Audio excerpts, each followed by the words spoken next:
নমস্কার বন্ধুরা, আপনাদের সবাইকে জানাই স্বাগত। আজকে আমি চলে এসেছি সর্ষের ফুলের বড়ার একটা রেসিপি নিয়ে।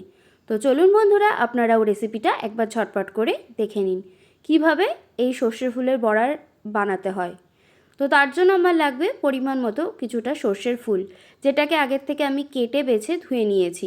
এবারে এর মধ্যে আমি দিয়ে দিচ্ছি স্বাদমতো লবণ, বেসন, কালো জিরে, হলুদের গুঁড়ো, লঙ্কার গুঁড়ো, গোলমরিচের গুঁড়ো আর দিয়ে দিচ্ছি চালের গুঁড়ো। চালের গুঁড়োটা দিচ্ছি যাতে বড়াটা বেশ মুচমুচে হয়। এবার দিয়ে দিচ্ছি লঙ্কা কুচি আর পেঁয়াজের কুচি। এবার এটাকে ভালোভাবে হাতের সাহায্যে আস্তে আস্তে আপনারা মেখে নেবেন। আমিও এইভাবে মেখে নিচ্ছি। এবার এর মধ্যে আমি কিছুটা সর্ষের তেল অ্যাড করছি। আমি সর্ষের তেলটা অ্যাড করতে ভুলে গেছিলাম প্রথমে, তাই এটাকে পরে দিলাম। আবারও মেখে নিচ্ছি। আপনারাও এইভাবে মেখে নেবেন। এবারে এই বড়াগুলোকে ঠিক এই রকম শেপের তৈরি করবেন, মানে চ্যাপ্টা আকৃতির। আপনারাও যদি এইভাবে চ্যাপ্টা আকৃতির বড়া তৈরি করেন তাহলে বড়াগুলো বেশ ভালো হবে এবং মুচমুচে হবে। নাহলে গোল করে করলে ভেতরটা অনেক সময় কাঁচা থেকে যায়।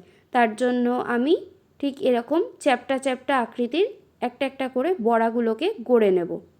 এবারে ফ্রাইং প্যানে তেল গরম করে আমি তাতে একটা একটা করে সমস্ত বড়াগুলোকে ছেড়ে দেব।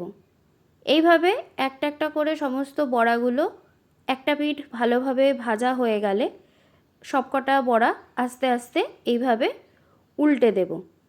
সমস্ত দিকটা ভালোভাবে লাল লাল করে ভাজা হয়ে গেলে তবেই কিন্তু আপনারা বড়াগুলোকে তুলবেন, নাহলে ভেতরটা কাঁচা থেকে যাবে, খেতে তখন কিন্তু একদমই ভালো লাগবে না।